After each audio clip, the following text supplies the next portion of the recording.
ಹಿಂದಿನ ವಿಡಿಯೋದಲ್ಲಿ ನಾವು ಈ ಬಯೋಮೆಟ್ರಿಕ್ ಸೈಬರ್ ಫ್ರಾಡ್ ಬಗ್ಗೆ ಡಿಸ್ಕಸ್ ಮಾಡಿದ್ವಿ. ಆ ವಿಡಿಯೋ ಮಾಡಿದ ನಂತರ ಅದು ಯಾವ ರೀತಿ ಬಯೋಮೆಟ್ರಿಕ್ಸನ್ನು ಲಾಕ್ ಮಾಡ್ಕೋಬೋದು ಅನ್ನೋ ವಿಷಯವನ್ನು ಈ ವಿಡಿಯೋದಲ್ಲಿ ನಾವು ಸ್ಕ್ರೀನ್ ರೆಕಾರ್ಡಿಂಗ್ ಮೂಲಕ ನಾವು ತಿಳಿಪಡಲಿಕ್ಕೆ ಮಾಡ್ತಾಯಿದ್ವಿ. ಇನ್ನೊಂದು ಮನವಿ ಏನಂದರೆ, ತಾವು ಯಾವುದೇ ಒಂದು ಸೈಬರ್ ವಂಚನೆ ಆಗದ ಕೂಡಲೇ ನೀವು 1930ಗೆ ಕಾಲ್ ಮಾಡಿದ್ರೆ ಅದು ರಿಕವರಿ ಮಾಡಲಿಕ್ಕೆ ತುಂಬ ಉಪಯುಕ್ತವಾಗುತ್ತೆ. ಧನ್ಯವಾದಗಳು.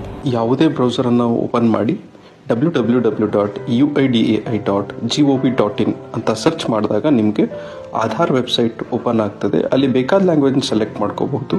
ನಾವೀಗ ಇಂಗ್ಲೀಷ್ ಸೆಲೆಕ್ಟ್ ಮಾಡಿಬಿಟ್ಟು ಅದರಲ್ಲಿ ಆಧಾರ್ ಸರ್ವಿಸಸ್ ಅನ್ನೋ ಆಪ್ಷನ್ಗೆ ಹೋಗ್ತಾ ಇದ್ದೀವಿ. ಅದರಲ್ಲಿ 6th option lock or unlock biometrics ಅನ್ನು ಕ್ಲಿಕ್ ಮಾಡಿದಾಗ ನಿಮಗೆ ಸಪ್ರೇಟ್ ಬ್ಲಾಗ್ ಓಪನ್ ಆಗುತ್ತೆ.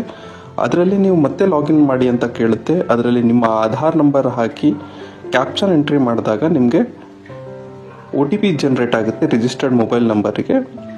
ಅದರ ಮೂಲಕ ನೀವು ಲಾಗಿನ್ ಆಗ್ತೀರಾ.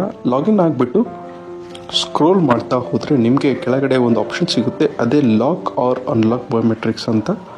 ಆ ಆಪ್ಷನ್ನ ಕ್ಲಿಕ್ ಮಾಡಿದಾಗ ನಿಮಗೆ ಮತ್ತೆ ಇನ್ನೊಂದು ಪೇಜ್ ಓಪನ್ ಆಗುತ್ತೆ. ಆ ಪೇಜಲ್ಲಿ ನಿಮಗೆ ಎಲ್ಲ ಟಿಪ್ಸ್ ಹೇಳಿರ್ತಾರೆ ಯಾವ ಥರ ಇದು ವರ್ಕ್ ಆಗುತ್ತೆ ಅಂತ.